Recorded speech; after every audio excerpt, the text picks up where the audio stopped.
ఓం శ్రీమాత్రే నమః. అందరికీ నమస్కారం. నా పేరు మురళీధర శర్మ. నేను హైదరాబాద్ మణికొండ పుప్పాలగూడ ప్రాంతంలో ఉన్నటువంటి గోల్డెన్ టెంపుల్ వద్ద నివాసం ఉంటుంటాను. ఈరోజు మనము 2025వ సంవత్సరంలో, అంటే ఈ క్యాలెండర్ మనకి జనవరి 1వ తారీఖు వస్తుంది కదా, ఈ సందర్భంగా 2025వ సంవత్సరంలో గోచార రీత్యా ఏ రాశి వారికి ఎలాంటి ఫలితాలు ఉంటాయంటే జనవరి నుంచి డిసెంబర్ వరకు సుమారుగా ఈ టైంలో వచ్చేటువంటి ఈ కాలానికి ఎలాంటి ఫలితాలు ఉంటాయి అనేది జాతకరీత్యా గోచార రీత్యా చెప్పే ప్రయత్నం చేస్తాను. సాధారణంగా మనము పంచాంగం చూసుకొని ఈ ఫలితాలను చెప్పుతూ ఉంటాం. అయితే ప్రస్తుతం ఉన్నటువంటి ఈ సమాజంలో పంచాంగం అంటే ఏమిటి, అది ఎలా చూసుకోవాలి, దానిలో ఫలితాలు ఎలా తెలుసుకోవాలి అనేటువంటిది ఈనాటి యువతకు తెలిసే అవకాశం బాగా తగ్గిపోయింది. వాళ్ళు క్యాలెండర్ మీద ఆధారపడి ఉంటున్నారు. కాబట్టి ఆ క్యాలెండర్ ఆధారంగా, అంటే ఈ జనవరి నుంచి డిసెంబర్ వరకు ఎలాంటి ఫలితాలు ఉంటాయో చెప్పే ప్రయత్నం చేస్తాను.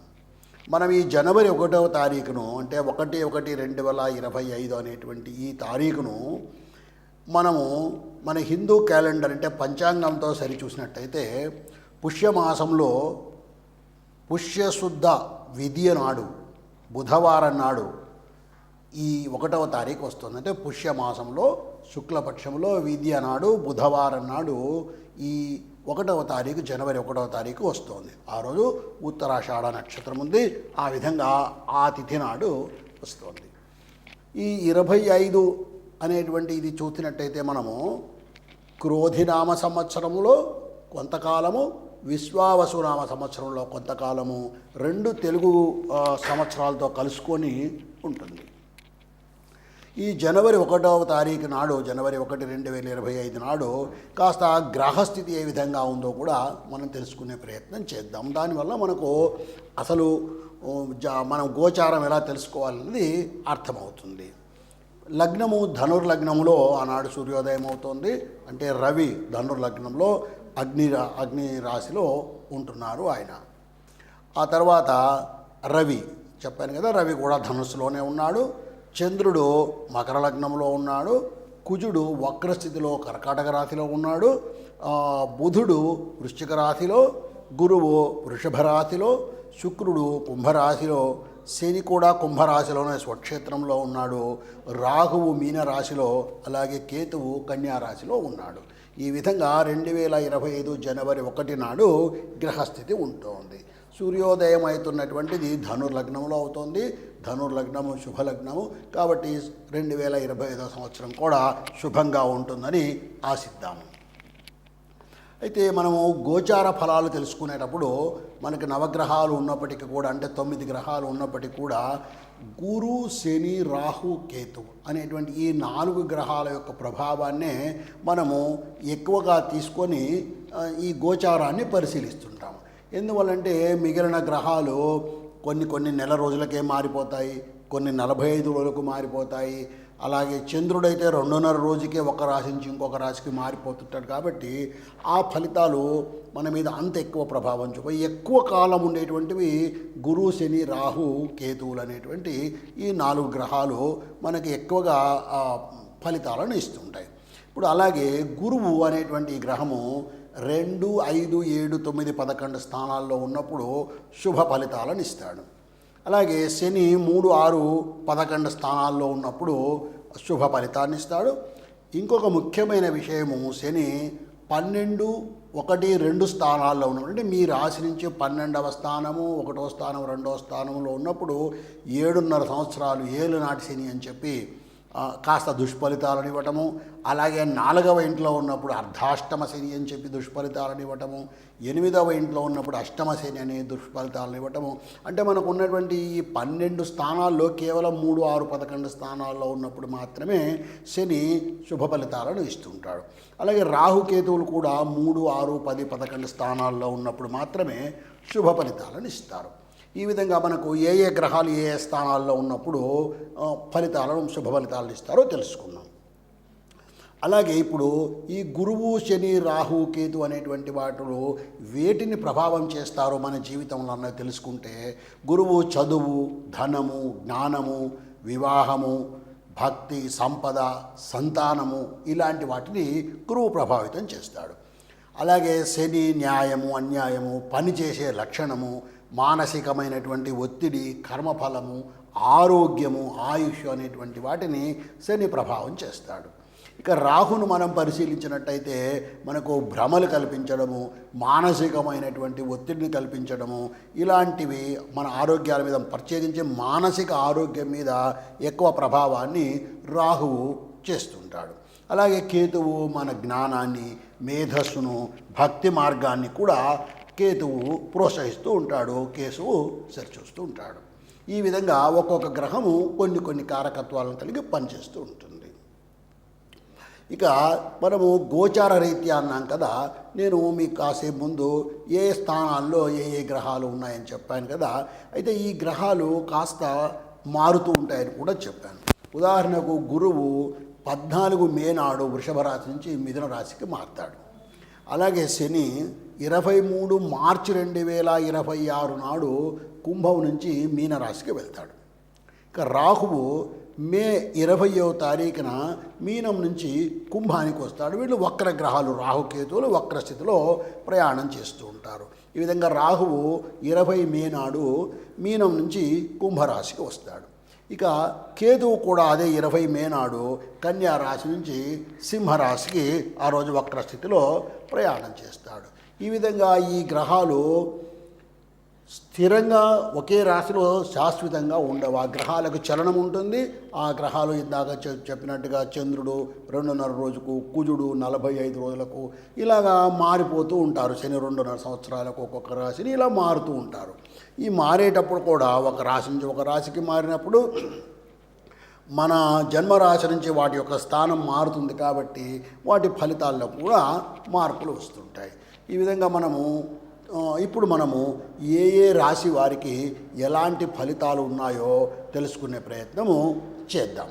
ఇప్పుడు మనము కుంభరాశి వారికి 2025వ సంవత్సరం అంటే క్యాలెండర్ పీరియడ్ జనవరి నుంచి డిసెంబర్ వరకు సాధారణంగా గోచార రీత్యా ఎలాంటి ఫలితాలు ఉంటాయి అనేది మనము తెలుసుకునే ప్రయత్నం చేద్దాము. గోచార రీత్యా ఫలితాలు అన్నప్పుడు మనము గురు, శని, రాహుకేతు గ్రహాలను పరిశీలన చేస్తుంటాం. అంటే మిగతా గ్రహాలు ఇప్పుడు రవి, చంద్రుడు ఇలాంటి వాటిని ఎందుకు మనము అంత ఎక్కువగా ఈ గోచారంలోకి తీసుకోమంటే, ఆ గ్రహాలు ఒక రాశి నుంచి ఒక రాశికి చాలా త్వరగా మారుతూ ఉంటాయి. కాబట్టి మన మీద ఎక్కువ ప్రభావాన్ని చూపగలిగే గ్రహాలు గురు, శని, రాహుకేతువులే. ఎందుకంటే వీళ్ళు ఒక్కొక్క రాశిలో ఎక్కువ కాలం ఉంటుంటారు. మరి ఈ కుంభరాశి వాళ్లకు గురువు యొక్క ప్రభావం 2025 సంవత్సరంలో ఎలా ఉంటుందో మనం తెలుసుకునే ప్రయత్నం చేద్దాం. గురువు వృషభ రాశిలో ఉన్నాడు. అంటే వృషభం అంటే చతుర్థం 4వ ఇంట్లో ఉన్నాడు. గురువు శుభగ్రహము. ఇక్కడ ఈయన శుభ కార్యాలను జరిపిస్తాడు. ఆస్తి విషయాలు, ఆస్తి పంపకాలు ఏవైనా కూడా ఎక్కువ కాలంగా పెండింగ్లో ఉంటే అవన్నీ కూడా జరిగే అవకాశం కూడా ఉంది. చేసే పనులలో స్థిరత్వం జరుగుతుంది. కాబట్టి కుంభరాశి వాళ్లకు ఈ గురువు యొక్క ప్రభావము శుభ ప్రభావం అని చెప్పవచ్చు. అయితే ఈ గురువు 14 మే 2025 నాడు 4వ ఇంటి నుంచి 5వ ఇంటికి అంటే మిథున రాశికి వస్తున్నాడు. ఈ మిథున రాశికి పంచమ స్థానానికి రావడం వల్ల సంతానం మీద అనుకూలమైనటువంటి ప్రభావము ఉంటుంది. అలాగే ఇప్పటివరకు సంతానం కోసం ప్రయత్నం చేస్తున్న వాళ్ళు ఎవరైనా ఉంటే వాళ్ళకి సంతానం కలగడానికి కూడా ఈ మే 2025 తర్వాత ఒక మంచి అవకాశం ఉంది. వాళ్లకు ఈ సంతానాన్ని కూడా పొందే పరిస్థితి ఉంటుంది. అలాగే ప్రేమ వ్యవహారాల్లో ఇది పంచమ స్థానం కాబట్టి ప్రేమ వ్యవహారాల్లో ఎవరైనా ఉన్నట్టయితే అలాంటి వాళ్లకు కూడా ఈ కుంభరాశి వారికి శుభ సమయం ఇది మే 2025 తర్వాత అని చెప్పవచ్చు. ఇక మరొక ముఖ్యమైనటువంటి గ్రహము శని. శని కుంభరాశిలోనే ఉన్నాడు. ఏదైతే జన్మరాశి ఉందో అదే రాశిలో శని ఉన్నాడు. ఈ శని యొక్క ప్రభావం వలన ఆరోగ్య విషయాల్లో జాగ్రత్తగా ఉండాలి. పని ఒత్తిడి విషయంలో చాలా జాగ్రత్తగా ఉండాలి. వ్యయాలు, ఖర్చులు కూడా పెరిగేటువంటి అవకాశం ఉంది. కాబట్టి ఈ ఖర్చుల విషయంలో కూడా వీళ్ళు జాగ్రత్తగా ఉండాలి. అయితే ఈ ప్రభావం అంతా ఇప్పటికే వీళ్ళు అనుభవించారు. ఈ గ్రహము శని రేపు మార్చి 2025 29 మార్చి నాడు ఈ 1వ స్థానం నుంచి జన్మస్థానం నుంచి జన్మశని నుంచి 2వ ఇంటికి వస్తున్నాడు. 12వ ఇల్లు అయిపోయింది, 1వ జన్మస్థానం కూడా అయిపోయింది, ఇప్పుడు 2వ ఇంటికి వస్తున్నాడు. ఈ అనుభవంలో ఈ కుంభరాశి వాళ్లకు ఇది చివరి స్థితి అని చెప్పుకోవచ్చు.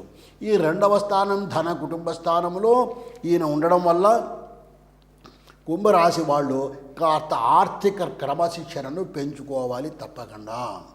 అలాగే కుటుంబ విషయాల్లో కూడా జాగ్రత్తగా ఉండాలి. ఎందువల్లంటే ఇక ఈ 7.5 శని అన్నటువంటిది ఏదైతే ఉందో అది ఇంకా చివరి దశకు వస్తుంది కాబట్టి మరింత జాగ్రత్తగా ఉండాలి.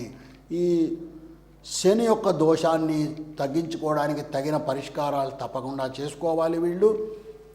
ఈ పరిష్కారాల్లో ముఖ్యమైనటువంటిది శివార్చన చేయడము, శివ సహస్రనామం చదవడము, లేదా శివ అష్టోత్తరం చదువుకోవడము, లేదా శివ పంచాక్షరి నామాన్ని జపం చేయడము, అమ్మవారి నామం శ్రీమాత్రే నమః లాంటి అమ్మవారి నామాన్ని జపం చేయటము. ఈ విధంగా చేయడం వల్ల ఈ శని యొక్క ప్రభావాన్ని ఈ కుంభరాశి వాళ్ళు కాస్త తగ్గించుకోగలుగుతారు. కాస్త చివరికి వచ్చారు, ఇప్పటిదాకా పడిన శ్రమకు కాస్త ఓపిక పట్టినట్టయితే శుభ ఫలితాలు భవిష్యత్తులో వచ్చే అవకాశము ఉంటుంది. ఇక తరువాత ముఖ్యమైనటువంటి గ్రహము రాహుగ్రహము. ఈ రాహువు మీనరాశిలో ఉన్నాడు. మీనరాశి అంటే 2వ ఇల్లు, ధనస్థానము, కుటుంబ స్థానము. ఇక్కడ ఈ రాహుగ్రహం ఎప్పుడైతే ఉన్నాడో ఈయన మానసిక ప్రభావాన్ని చూపించేటువంటి గ్రహము. అనవసరమైనటువంటి ఖర్చులు పెరిగే అవకాశం ఉంది, కుటుంబ సమస్యలు పెరిగే అవకాశం ఉంది, ఆరోగ్య విషయాల్లో కూడా కాస్త ఇబ్బందులు పెరిగే అవకాశమే ఉంది ఈ రాహువు 2వ ఇంట్లో ఉండడం వల్ల. ఈ రాహువు ఫిబ్రవరి 20 2025 నాడు మీనం నుంచి కుంభరాశిలోకి వస్తున్నాడు. అంటే ఇప్పుడు ఏదో 2వ ఇంట ధన కుటుంబ స్థానంలో ఉన్నవాడు అప్పుడు కుంభరాశిలో జన్మరాశిలోకే వస్తున్నాడు కాబట్టి కాస్త మరింత ఇబ్బందులు ఉండే అవకాశం ఉంది. ఆర్థిక అంశాల్లో అనిశ్చితి పెరిగే అవకాశం ఉంది, కుటుంబంలో సమస్యలు పెరిగే అవకాశం ఉంది, చేసే ప్రయత్నాలు విఫలమయ్యే అవకాశం కూడా ఉంది. కాబట్టి ఈ రాహువు యొక్క ప్రభావం వల్ల కుంభరాశి వాళ్ళు కాస్త జాగ్రత్తగా ఉండాలి. ఇందాక నేను చెప్పినట్టుగా భగవంతుడి యొక్క భక్తి మార్గంలో నడుస్తూ ఈ రాహువు యొక్క ప్రభావాన్ని తగ్గించుకునే ప్రయత్నం చేయాలి. తరువాత ముఖ్యమైనటువంటి గ్రహము కేతు గ్రహము. కుంభరాశి వారికి 8వ స్థానంలో కన్యా రాశిలో కేతు ఉన్నాడు. 8మం అంటే ఆయుష స్థానము.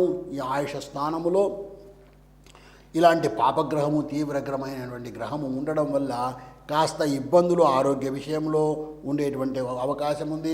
అలాగే అనుకోని విధంగా అసాధారణమైనటువంటి శస్త్రచికిత్సలు కూడా జరిగే అవకాశం ఉంది. కాబట్టి పెట్టుబడుల్లో కూడా నష్టాలు వచ్చే అవకాశం ఉంది. ఈ కుంభరాశి వాళ్ళు తగిన జాగ్రత్తలు తీసుకోవాల్సినటువంటి అవసరం ఉంది. ఇటువంటి ఈ కేతువు 20 ఫిబ్రవరి 2025 నాడు కన్యా రాశి నుంచి సింహరాశిలోకి అంటే 7వ ఇంట్లోకి వస్తున్నాడు. 7వ ఇల్లు అంటే కుటుంబ స్థానము, ఇక్కడ భార్యాభర్తల స్థానము, వివాహ స్థానము.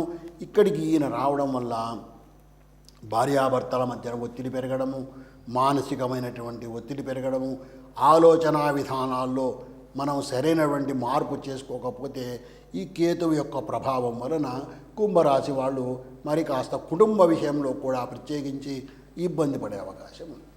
మొత్తం మీద మనం పరిశీలించినటువంటి అయితే కుంభరాశి వారికి శని యొక్క ప్రభావం వ్యతిరేకంగానే ఉంది, రాహు యొక్క ప్రభావం వ్యతిరేకంగానే ఉంది, కేతు యొక్క ప్రభావం కూడా వ్యతిరేకంగానే ఉంది. కాబట్టి తప్పనిసరిగా వీళ్ళు భగవంతుని మీద అచంచలమైనటువంటి విశ్వాసంతో భక్తితో ఆ దేవుణ్ణి అర్చించుకోవడం వలన, పూజలు చేసుకోవడం వలన, ధ్యానం చేసుకోవడం వల్ల, లేదా అమ్మవారి నామాన్ని పదే పదే స్మరిస్తూ ఉండడం వల్ల, లేదా శివ పంచాక్షరి స్మరణ చేయటం వలన ఈ కుంభరాశి వారికి ఏవైతే ఈ ఇబ్బందులు గోచారరీత్యా కలిగి ఉన్నాయో వాటిని తొలగించుకొని లేదా వాటిని తగ్గించుకొని కాస్త సుఖమయమైనటువంటి జీవితాన్ని పొందగలుగుతారని ఆశిస్తున్నాను.